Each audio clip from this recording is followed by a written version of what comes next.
The stadium lights often shine brightest on moments of glory, on the roar of the crowd, or the thrill of an improbable victory, but sometimes they illuminate darker truths instead. We often tell ourselves stories of triumph and dedication when we speak of college football, yet beneath that gleaming surface, an entirely different narrative can sometimes unfold, a tale not of athletic prowess, but of profound institutional failure and forgotten victims. How does the pursuit of gridiron greatness sometimes obscure the shadows gathering close by? And what does it truly cost when silence becomes the default response to suffering? This is the story of that silence. A journey through 4 decades of unsettling incidents that forced some of the nation's most celebrated programs to confront the human cost of their ambitions.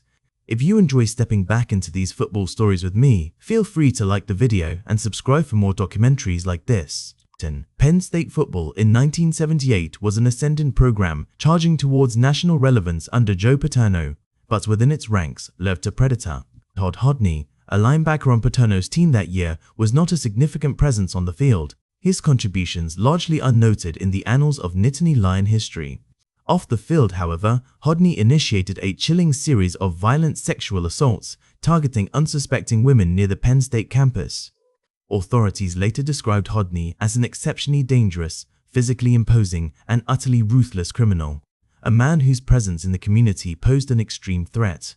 His victims came from all walks of life, including students, young mothers, and women simply walking home at night, each attack leaving a scar on the university town.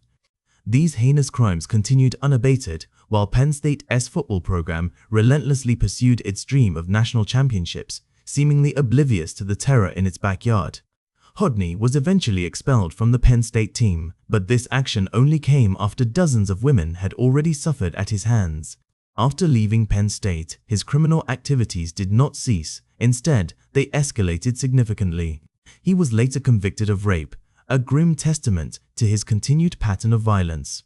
Years later, a truly horrific revelation emerged when Hodney was also convicted of murder, cementing his legacy as a profoundly dangerous individual. For decades, Todd Hodney's disturbing story remained largely unknown, lost in the overwhelming glow of Penn State's consistent football success. His crimes were further overshadowed by the later Jerry Sandusky scandal, which would become the defining dark chapter for the program, eclipsing all else. More than 40 years after the original events, ESPN revisited Hodney's story, casting a fresh light on the tragic past. This investigation uncovered clear warning signs regarding Hodney's predatory behavior, signals that were tragically missed or ignored. No individuals or institutions acted with the necessary urgency to intervene, allowing Hodney's horrific actions to continue unchecked. The program's institutional silence effectively enabled countless victims to suffer while the gears of football operations ground on, unconcerned. The pervasive culture of college sports, particularly during periods of intense success, can sometimes lead to the casual overlooking or minimizing of off-field issues involving celebrated athletes.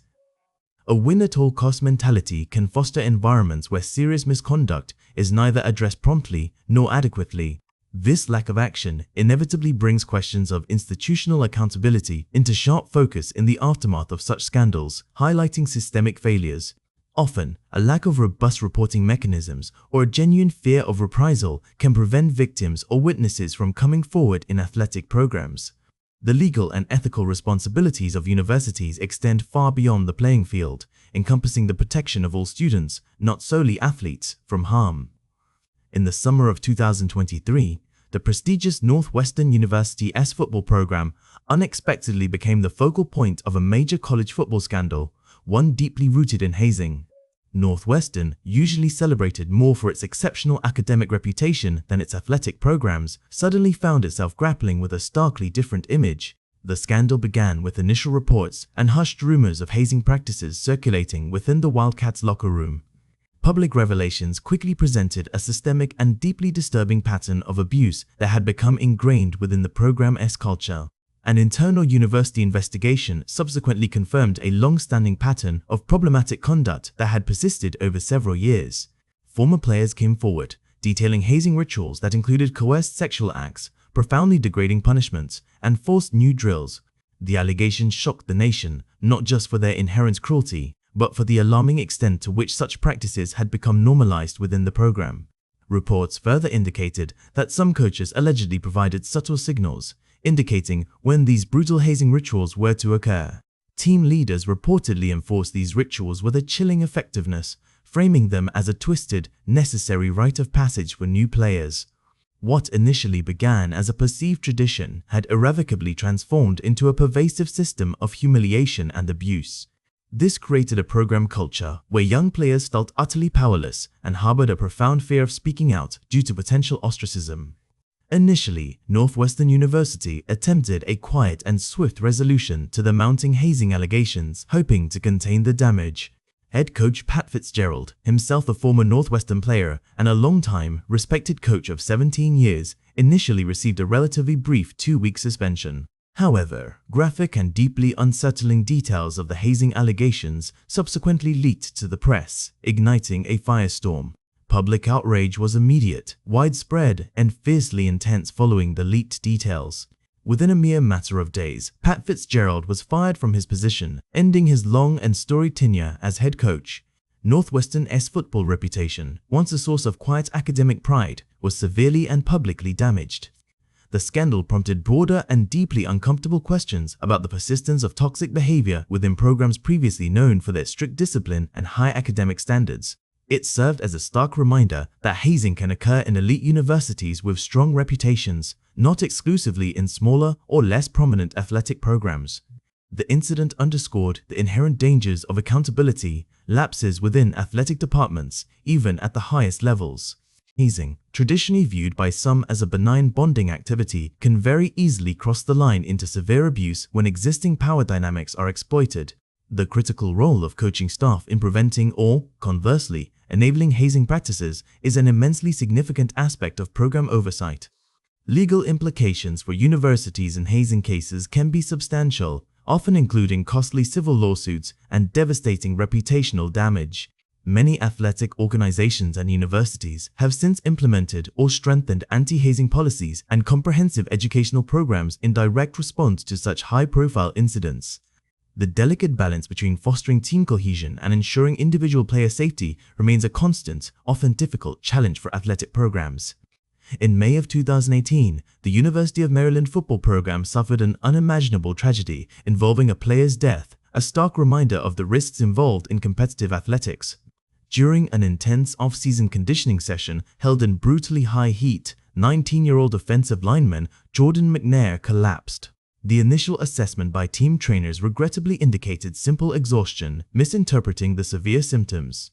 McNair was, in fact, suffering from the critical early stages of heat stroke, a condition requiring immediate and specialized medical intervention. For more than an hour, Jordan McNair's core body temperature continued to dangerously rise without the proper life-saving intervention. Subsequent investigations tragically revealed that staff failed to administer basic, yet life-saving treatment, specifically cold water immersion, which is critical for heat stroke. By the time McNair was finally transported to a hospital, his condition had deteriorated beyond any hope of recovery. He died 2 weeks later from complications directly resulting from the untreated heat stroke. The aftermath of McNair's death included damning reports about the entire program's culture under then-head coach DJ Durkin. These reports painted a picture of a toxic environment where players were subjected to punishing workouts within a culture characterized by fear. Speaking up about physical distress, no matter how severe, reportedly meant being labeled as weak within the program, creating a dangerous code of silence. Medical distress, even severe instances, was reportedly not taken seriously, a devastating failing. McNair's death was ultimately determined to be entirely preventable, amplifying the tragedy. The consequences for the Maryland program were immediate and reverberated nationally. DJ Durkin was promptly placed on administrative leave while the university conducted its investigation. He was subsequently fired from his position as head coach, signaling a clear shift in accountability. Maryland's university president issued a public and deeply heartfelt apology to Jordan McNair's grieving family, accepting full institutional responsibility for the incident. A significant $3.5 million settlement was later reached with McNair's parents, acknowledging the university's culpability.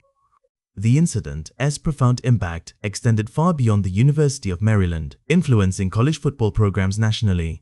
It prompted a critical re-examination of training practices across countless college football programs, forcing change. The NCAA and various athletic programs implemented stricter workout protocols, placing a renewed emphasis on player safety and enhanced medical oversight. Heat illness prevention protocols are now standard in many athletic programs, including advanced wet bulb globe temperature monitoring and immediate cold water immersion for any suspected heat stroke cases. The legal precedent set by such high-profile cases often compels institutions to significantly enhance safety measures and comprehensive emergency response plans. Athlete advocacy groups frequently highlight such tragedies to demand greater protections for vulnerable college athletes. In 2010, the NCAA had already issued guidelines for preventing sudden death in sports, including crucial recommendations for heat acclimatization and emergency action plans, guidelines that Maryland seemingly failed to follow. The role of certified athletic trainers and their professional autonomy in critical medical decisions is absolutely crucial in preventing such devastating tragedies. On October 27, 2010, Notre Dame experienced a profound tragedy related to its football support operations rather than the game itself. Declan Sullivan, a 20-year-old student videographer, was assigned the task of filming football practice from a height. On the day of the incident, winds in South Bend, Indiana were dangerously high, with gusts exceeding 50 miles per hour, creating hazardous conditions. Despite repeated weather warnings indicating extreme danger, Sullivan was tragically instructed to operate a scissor lift, elevated high above the practice field, to capture overhead footage. During the practice, the scissor lift swayed violently and uncontrollably in the exceptionally strong winds. Sullivan, in a desperate moment, tweeted from his phone about the terrifying situation, explicitly indicating his fear for his safety. Minutes after his poignant tweet, the lift catastrophically toppled over. Declan Sullivan died instantly when the lift crashed to the ground, a senseless loss of a young life. Subsequent investigations concluded that Notre Dame had disregarded multiple explicit warnings about the perilously high winds that day. Critically, there were no adequate safety measures in place to prevent a student worker from being placed in such an inherently hazardous situation. The state of Indiana swiftly imposed substantial fines on the university for numerous safety violations, highlighting institutional negligence. The decision-making processes of head coach Brian Kelly and other university administrators faced intense and widespread scrutiny from the public and media alike. Notre Dame eventually reached a settlement with Sullivan's grieving family, acknowledging its responsibility. His tragic death was ultimately attributed to clear negligence and a shocking choice to prioritize football practice footage over fundamental safety protocols. The incident dramatically highlighted the often overlooked risks faced by student workers in athletic departments who often operate with limited safety training or inadequate equipment. Occupational Safety and Health Administration regulations, known as OSHA, apply directly to universities and their employees, including student workers, underscoring the legal obligations. This tragedy led to increased awareness and the implementation of stricter regulations concerning equipment operation in adverse weather conditions for university athletic departments across the nation. Just weeks after Declan Sullivan's death in 2010, Notre Dame faced another deeply disturbing tragedy linked to its football program, further compounding the university's woes. This second incident raised profoundly unsettling questions about the university's protection protocols for its athletes versus its non-athlete students. Elizabeth Lizzie Seaborg, a 19-year-old student at the nearby St. Mary's College, reported a harrowing sexual assault. In August 2010, Seaborg reported to campus police that a Notre Dame football player had sexually assaulted her, initiating a difficult process. Following her report, Seaborg experienced intense fear due to a series of threatening text messages she received. Another Notre Dame football player, not the accused, sent these threatening messages, explicitly warning her not to pursue the complaint against his teammate. 10 agonizing days after bravely reporting the assault, Lizzie Seaborg tragically died by suicide, a heart-wrenching loss that sent shockwaves through the community. The handling of Seaborg's case by both the university and campus police drew immediate and ferocious public outrage. Campus police inexplicably did not interview the accused player until 15 days after Seaborg had initially filed her report. The interview with the accused player ultimately took place a full 5 days after Lizzie Seaborg's death, a delay that sparked immense criticism. No criminal charges were ever filed in connection with the sexual assault allegations, further fueling public outcry and suspicion. Seaborg's parents publicly stated their profound feeling of exclusion by the university and expressed that they were significantly misinformed about the investigation's progress. Many observers perceived that Notre Dame, in its actions and inactions, prioritized protecting its esteemed football program over the fundamental well-being of a vulnerable young woman. This tragedy became a central and painful point in national discussions about how universities address sexual assault cases on campus. Particular focus was placed on cases involving student athletes, where perceived power imbalances and institutional protection are common and deeply problematic. Issues such as significant delays in investigation and a pervasive lack of transparency contributed heavily to the widespread impression of a system biased against victims. Title IX, a crucial federal civil rights law, strictly prohibits sex-based discrimination in education, including sexual assault, and explicitly mandates a supportive institutional response. The Clery Act requires colleges and universities to disclose comprehensive information about crime on and around their campuses, including vital sexual assault statistics. Advocacy for sexual assault survivors on college campuses frequently calls for more victim-centered approaches and truly independent investigations free from institutional bias.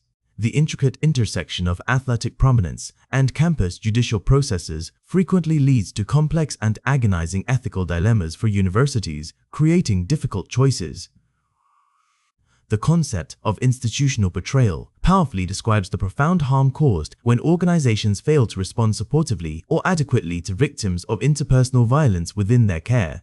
The influential sway of Brewster culture and the relentless pursuit of athletic success can sometimes inadvertently create an environment where difficult truths are suppressed to protect the program's image at all costs.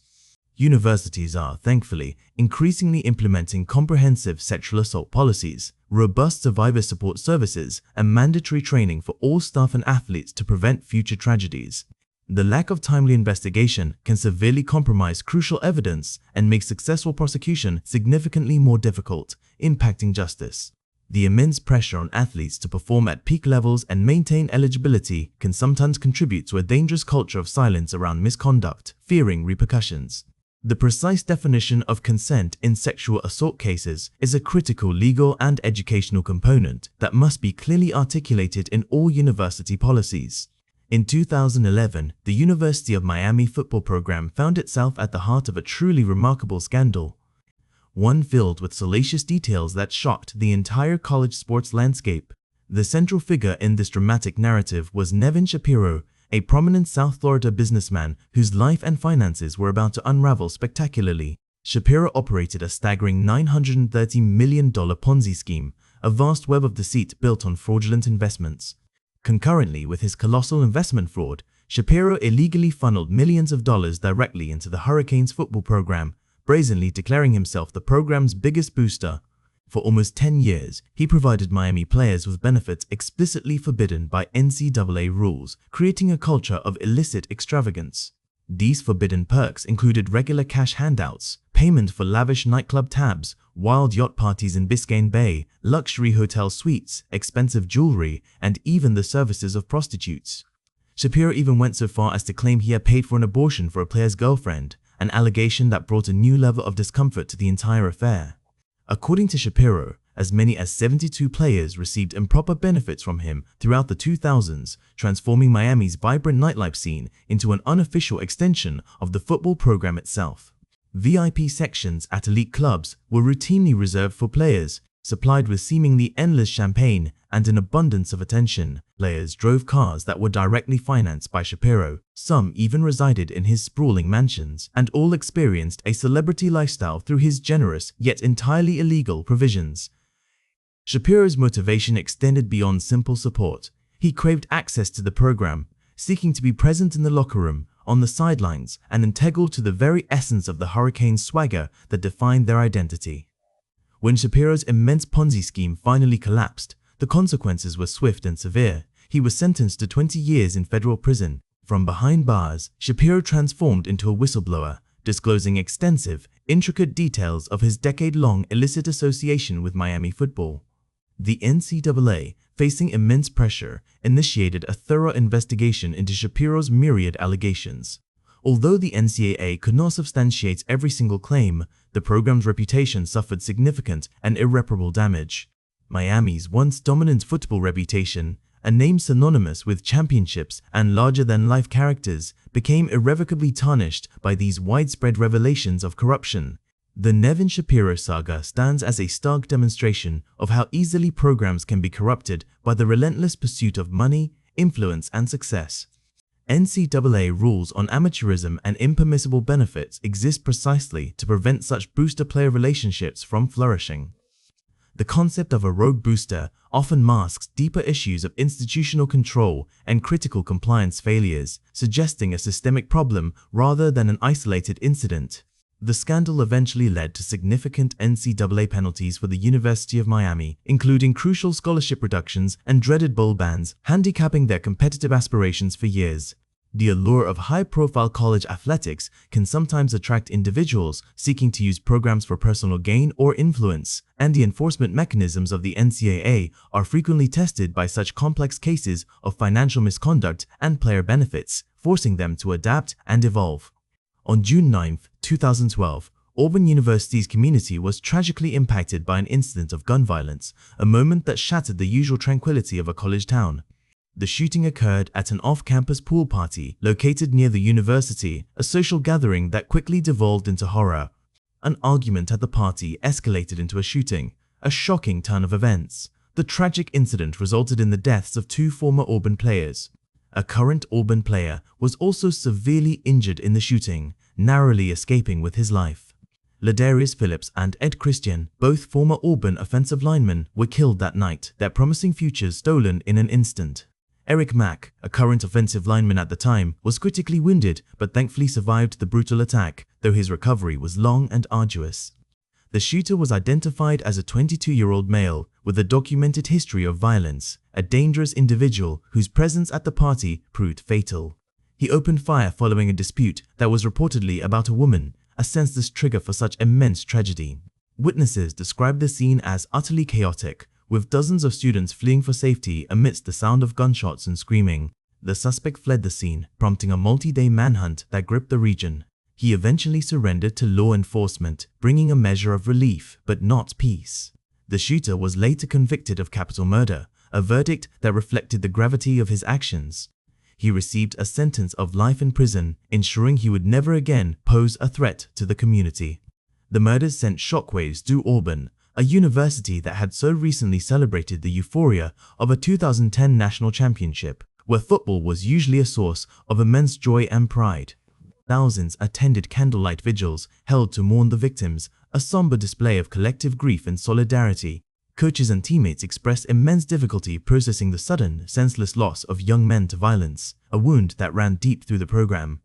Gun violence in college communities, especially when involving athletes, consistently draws significant public and media attention, highlighting a broader societal problem. The incident raised serious concerns about campus safety, even at off-campus events, forcing a re-evaluation of security protocols. The psychological impact of such events on teammates and the broader university community can be profound and incredibly long-lasting, leaving scars that may never fully heal. In 2006, Northern Colorado University, a football program with limited national visibility, gained unexpected and unwelcome notoriety for a truly bizarre and criminal act. Mitch Koa, a backup punter for Northern Colorado, sought to secure the coveted starting position by any means necessary. Koa attempted to physically eliminate his competition to move up the depth chart, an unthinkable act in the world of sports. One night in September, starting punter Rafael Mendoza was ambushed in a dark campus parking lot while walking to his car, a seemingly ordinary evening turning into a nightmare. Mendoza was stabbed in his kicking leg, a targeted injury designed to end his career. The injury specifically targeted the leg Mendoza used for punting, leaving no doubt as to the attacker's sinister intent. Mendoza survived the attack, sustaining severe wounds that threatened his ability to ever play again. Investigators quickly identified Mitch Koa as the perpetrator, unraveling the disturbing truth. The motive for the crime was Koa's desperate desire for the starting punter role, a position battle that spiraled into extreme violence. The case garnered national media attention, a spotlight Northern Colorado had never sought or expected. Koa was widely referred to as the punter who stabbed his competition, a moniker that would forever attach to his name. In 2007, Koa was convicted of second-degree assault, a serious charge reflecting his violent actions. The jury, however, could not reach a verdict on the more serious charge of attempted murder, leaving a lingering question mark over the full extent of his intent. Kowa was sentenced to prison for the assault conviction, paying a steep price for his crime. Rafael Mendoza eventually recovered from his physical injuries, but the mental and emotional scars remained. However, Mendoza never regained his starting role at Northern Colorado, the trauma of the event forever impacting his athletic career. The crime cast a long dark shadow over Northern Colorado's football program, which had previously held little national presence or recognition. It highlighted the extreme pressures and potentially warped priorities that can manifest even in less prominent college football programs, demonstrating that such darkness can exist anywhere. The incident underscored how a position battle, typically resolved honorably on the practice field, devolved into a serious crime, a stark warning about the dangers of unchecked ambition. The event permanently damaged Northern Colorado's reputation, associating it with an act of shocking violence. Competition in sports, when taken to an extreme, can sadly lead to criminal behavior, pushing individuals past the breaking point. Mental health and the immense pressure on athletes are increasingly recognized as critical factors that can contribute to such incidents, prompting a deeper look into athlete welfare. The legal system's response to crimes motivated by athletic competition provides a precedent for accountability, ensuring justice is served even in the most unusual circumstances. In 1951, the United States Military Academy at West Point experienced a significant scandal that shook its revered football program and challenged the very foundation of its hallowed honor code. The scandal involved the shocking revelation that 90 cadets had systematically cheated on examinations, a widespread breach of trust. Among these 90 cadets, 37 were members of the prestigious West Point football team, making the problem central to the Academy's most visible athletic endeavor. The West Point Honor Code famously states, "A cadet will not lie, cheat, or steal, or tolerate those who do," a principle meant to guide every aspect of cadet life. The scandal exposed the extent to which some individuals were willing to compromise ethics to maintain star athletes on the field, prioritizing gridiron glory over academic integrity. Cadets were found to be circulating stolen exam answers, undermining the fairness of the testing process. Recycled test questions were also distributed among cadets, giving an unfair advantage to those in the know. Tutors were suspected of assisting athletes in circumventing academic rules, suggesting a network of support for the cheating. The culture surrounding the football team apparently allowed the cheating to become widespread and unchecked, indicating a severe failure of oversight. Upon discovery, the punishment for the cheating was unprecedented and unequivocally harsh. Every cadet involved in the cheating scandal was expelled from the academy, a decision that sent a powerful message about the institution's values. The impact on Army football was immediate and devastating, ripping apart a once dominant program. Years prior, the Black Knights had been a national powerhouse, producing legendary players like Doc Blanchard and Glenn Davis, icons of college football. With nearly the entire varsity roster dismissed, the 1951 Army team performed poorly, achieving a dismal 2-win, 7-loss record, a far cry from their championship seasons. Army football, once a symbol of discipline and excellence, became a cautionary tale, a stark reminder of the cost of compromised integrity. The scandal also severely eroded public trust in West Point as an institution, questioning its ability to uphold its own standards. Congress even deliberated whether football had fundamentally compromised the Academy's core mission, leading to serious discussions about the future of the program. Some individuals advocated for the complete suspension of the Army football program, believing it had become too corrupt. Ultimately, Army football continued, but the cribbing scandal damaged its reputation for decades, casting a long shadow over its history. The West Point Honor Code remains a cornerstone of the Academy's values and is frequently reinforced, serving as a constant reminder of the principles that define a cadet. Academic integrity issues, especially involving student athletes, pose significant and perpetual challenges for educational institutions, constantly testing their commitment to fairness. This scandal prompted crucial reforms at West Point to prevent similar breaches of the Honor Code in the future, aiming to fortify its ethical foundations. The balance between athletic success and academic integrity remains a perpetual tension in college sports, a tightrope walk many institutions struggle to maintain. Woody Hayes was an undeniably prominent figure in Ohio State football by the late 1970s, holding truly legendary status in the college game. He was a Hall of Fame coach with an astounding 5 national championships to his name, a titan of the sport. Hayes was renowned for his fiery personality, a formidable presence commanding both fear and unwavering respect from his players and opponents alike. However, On December 29, 1978, Hayes' illustrious coaching career ended abruptly and infamously during the Gator Bowl. With just 2 minutes remaining in a hard-fought game against Clemson, Ohio State quarterback Art Schlichter threw a critical interception. Clemson's Charlie Bauman intercepted the pass, securing the ball for his team, and was subsequently tackled near the Ohio State sideline. As Bauman rose to his feet, Woody Hayes, in a fit of uncontrollable temper that had become his unfortunate trademark, grabbed Bauman's jersey. Hayes then shockingly punched Bauman in the throat, an act of unprovoked aggression caught on camera. The punch was captured by television cameras and broadcast nationally, instantly creating one of the most indelible and disturbing images in sports history. Players and coaches from both teams immediately intervened to separate the altercation, pulling Hayes away from the young player. Hayes, a 65-year-old sports icon, had physically assaulted an opposing student-athlete on live national television, an act that could not be unseen or excused. The morning after the incident, Ohio State officials swiftly and decisively fired Woody Hayes. His 28-year career as head coach concluded not with a celebratory championship or a heartfelt farewell, but with disgrace, a shocking end to a storied career. The incident became one of the most infamous coaching meltdowns in all of sports history, a moment that forever defined Hayes' final act.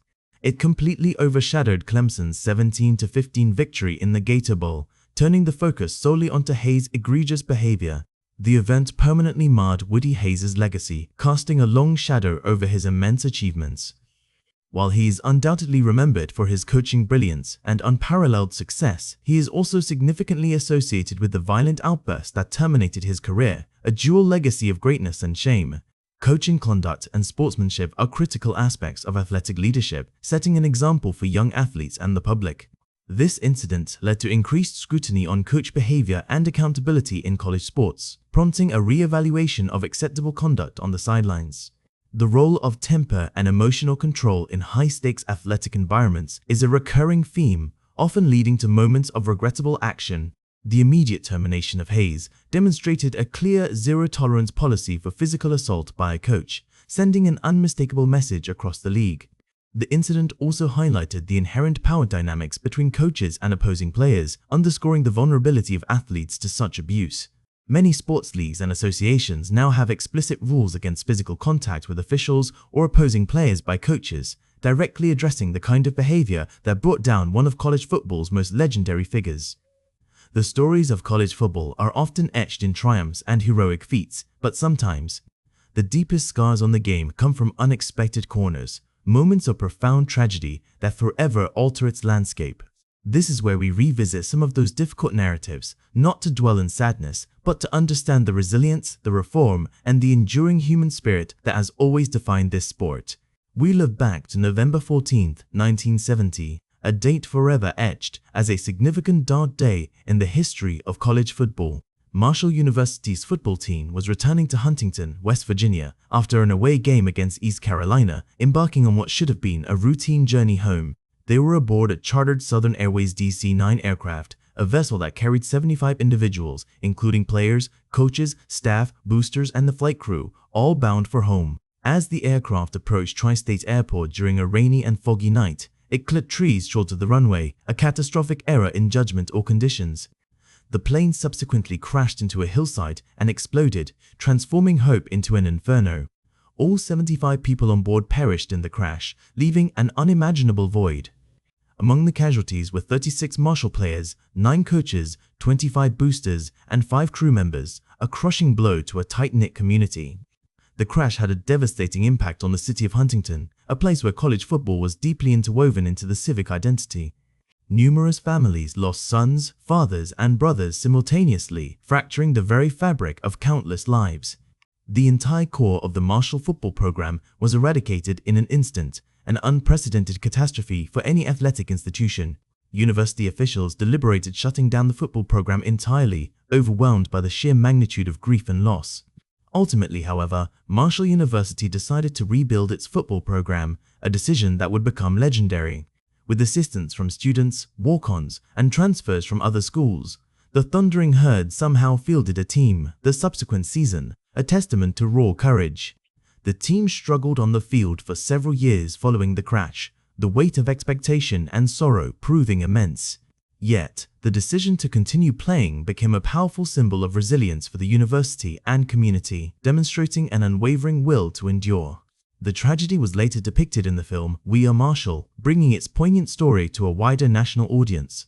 The 1970 Marshall plane crash remains one of the most haunting events in college football history, representing an unthinkable loss of an entire team and community members in an instant.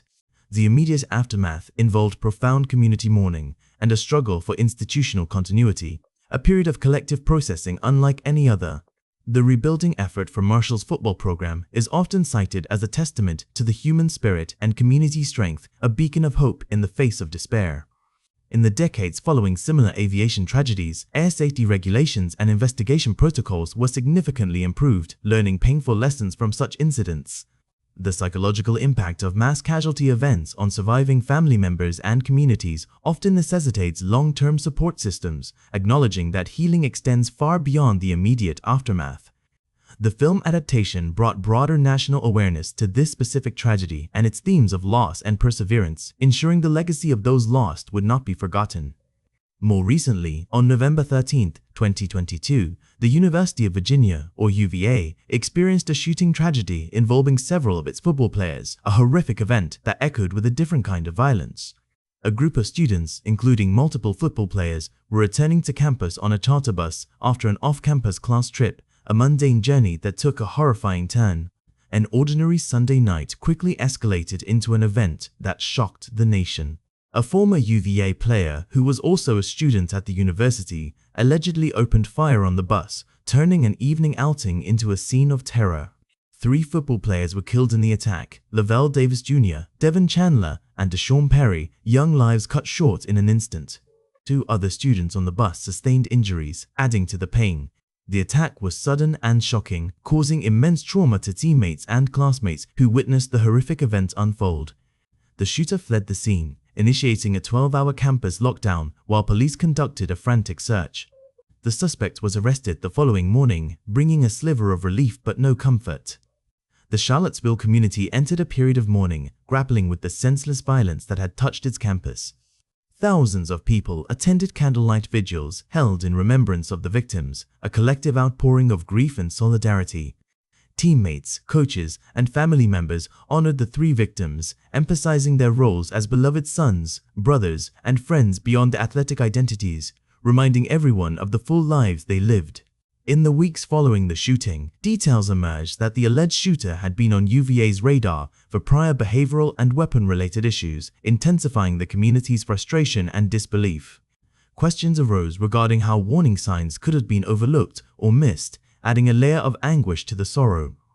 Inquiries were also made into how such violence could erupt within a close-knit team environment, shaking the sense of security. The remainder of Virginia's football season was cancelled following the tragedy, an acknowledgement that grief and healing superseded athletic competition. The university shifted its focus to mourning, honoring the players' legacies, and fostering community healing, prioritizing the well-being of its students. After such incidents, campus security protocols and threat assessment procedures are frequently re-evaluated, seeking to prevent future tragedies. The mental health support systems available to college students, particularly athletes, become critically important in the wake of trauma, recognizing the invisible wounds left by such events. This event contributed to ongoing national discussions about gun violence and its impact on educational institutions, highlighting a pervasive societal issue. The role of red flag laws and intervention strategies for individuals exhibiting concerning behavior is often debated after such incidents, seeking legislative solutions to complex problems.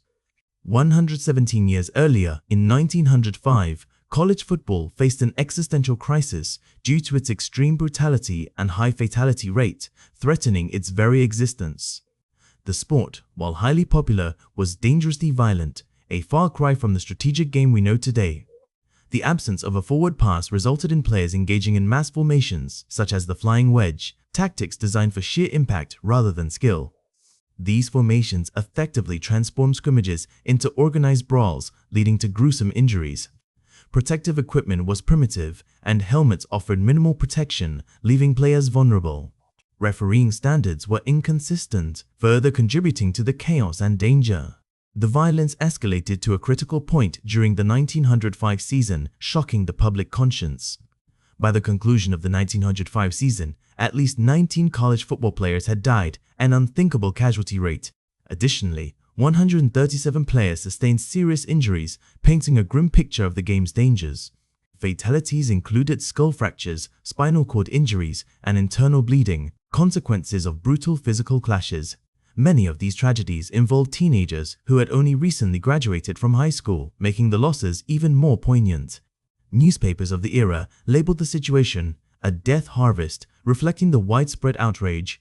Public opinion began to turn strongly against the game of football, demanding change. A notable incident was the death of Union College halfback Harold Moore, who died of a brain hemorrhage after being kicked in the head during a game against NYU. Moore's death and other similar fatalities fueled widespread outrage across the country, serving as a catalyst for action. Editorials criticized football, describing it as gladiatorial combat in disguise, a sentiment that resonated with the concerned public. The national outcry ultimately reached the White House, forcing the highest office to intervene. President Theodore Roosevelt, an avid fan of the sport, convened a summit with college leaders, recognizing the urgency of the situation. Roosevelt issued an ultimatum: reform the rules of football or face the possibility of the sport being banned altogether, a clear mandate for change. The presidential intervention led to a series of landmark changes implemented in 1906, reshaping the future of the game. The forward pass was legalized, significantly altering offensive strategies and opening up the game. Mass plays, including the flying wedge, were abolished, reducing the most dangerous collisions. A neutral line of scrimmage was established to separate opposing teams before each play, enhancing safety and order. Greater emphasis was placed on player safety in the new rules, a fundamental shift in philosophy. These reforms were credited with saving the sport of football from potential extinction, allowing it to evolve. The changes laid the fundamental groundwork for the development of modern American football, a testament to the power of collective action. The formation of the Intercollegiate Athletic Association of the United States, or IAAUS, in 1906, which later became the NCAA, was a direct result of these safety concerns, establishing a governing body for the sport.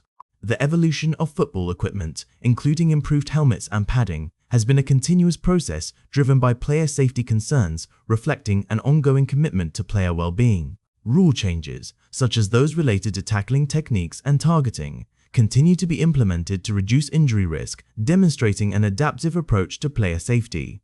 In January 2018, Washington State University quarterback Tyler Hilinski was found dead in his apartment, a tragedy that illuminated the hidden struggles within the sport.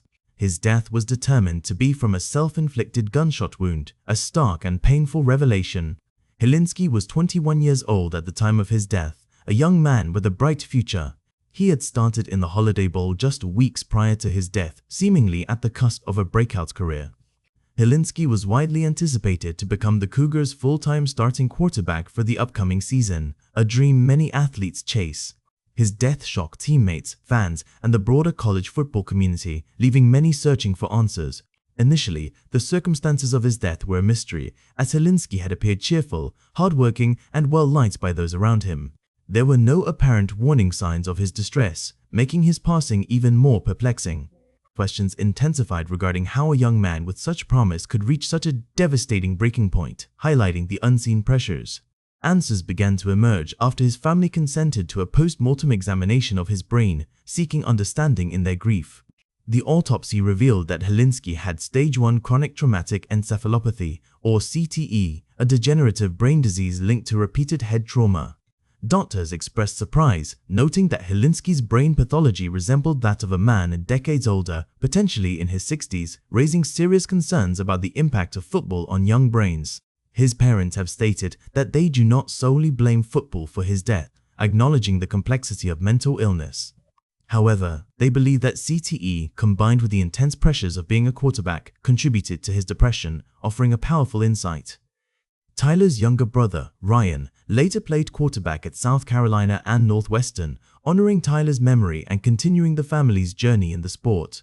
Ryan Hilinski also actively raised awareness about mental health issues in athletes, using his platform for good. Following Tyler's death, his family established Helinski's Hope, a non-profit organization dedicated to destigmatizing mental illness among athletes. The organization also works to improve support systems for mental health on college campuses, striving to create a safer environment. Tyler Helinski's story became a rallying cry for more open conversations about concussions, CTE, and the unseen mental health struggles of young athletes, pushing for crucial dialogue. The study of CTE has evolved significantly, recognizing its correlation with repetitive head impacts in contact sports, solidifying the scientific understanding. Diagnosis of CTE can currently only be confirmed post-mortem, underscoring the challenges in early detection. The NFL and NCAA have implemented concussion protocols and modified rules to reduce head trauma, responding to growing evidence and concern. Mental health resources for athletes have expanded in many university athletic departments due to increased awareness, recognizing the holistic needs of student athletes. Ongoing research continues to investigate the mechanisms of CTE and develop in vivo diagnostic methods, holding promise for future prevention and treatment. In 2016, the University of Minnesota football program was embroiled in a scandal involving sexual assault allegations, creating complex issues regarding justice, discipline, and teen loyalty. The situation began in September when a female student accused multiple Gopher players of sexual assault at an off-campus party, launching a difficult investigation. Police conducted an investigation, but ultimately did not pursue criminal charges, citing insufficient evidence, a common outcome in such cases. However, the university launched its own Title IX investigation into the allegations, operating under different mandates. The Title IX inquiry yielded different findings than the police investigation, highlighting the distinct standards of evidence. The university's investigation determined that the accuser's account was credible, and it concluded that at least 10 players had violated university conduct codes related to sexual assault and harassment, a significant finding. In December, prior to Minnesota's scheduled appearance in the Holiday Bowl, the university announced the suspensions of the 10 implicated players, sparking immediate controversy. The team's response to the suspensions was highly publicized and controversial, drawing national attention. Players held a press conference where they announced a complete boycott of all practices and games, threatening not to participate in the upcoming Holiday Bowl. The players framed their boycott as a stand for due process, arguing their teammates were punished without a fair trial in court, a powerful public statement. Subsequently, the university's 82-page Title IX report was released to the public, offering a detailed account. The report detailed graphic allegations of group sexual assault, and it also corroborated parts of the victim's testimony, lending credence to her claims. Once these disturbing details became public, support for the players' protest rapidly diminished as the severity of the accusations became clear. Within 2 days, the team ended its standoff and called off the boycott, acknowledging the shift in public sentiment. Ultimately, 4 players were expelled from the university, and other implicated players received suspensions, facing the consequences of their actions. The Minnesota football program's reputation suffered significant damage, a stain on its legacy. The Holiday Bowl proceeded as scheduled, but the scandal left a lasting impact on the program, serving as a cautionary tale. University Title IX. Investigations are distinct from criminal proceedings and operate under different evidentiary standards, a crucial distinction often misunderstood. The tension between athlete rights, victim rights, and institutional responsibility is a recurring challenge in such cases, balancing competing interests. This incident sparked a national conversation about athlete accountability and institutional transparency in sexual assault cases, pushing for greater scrutiny. The due process argument by athletes often conflicts with the university's responsibility under Title IX to provide a safe educational environment, highlighting a fundamental tension. The role of public opinion and media coverage can significantly influence the trajectory and outcome of such scandals, shaping the narrative. Many universities have refined their Title IX processes and communication strategies in response to similar high-profile cases, learning from past experiences to better navigate these sensitive issues. These stories, often painful to revisit, remind us that football is far more than just a game. It is a mirror reflecting the grand sweep of human emotion, the struggle for safety, the quest for justice, and the sheer power of community. From the devastating loss in Huntington, to the chilling violence at Charlottesville, to the sport's desperate fight for survival in its brutal early days, and the silent battles fought within young minds, each moment shapes the game we love. It is a testament to the enduring spirit that this sport, born from such raw physicality, continues to evolve, to adapt, and to inspire, reminding us that even in its darkest hours, the heart of football beats strong. If you have your own memories or reflections on these moments, I invite you to share them in the comments below.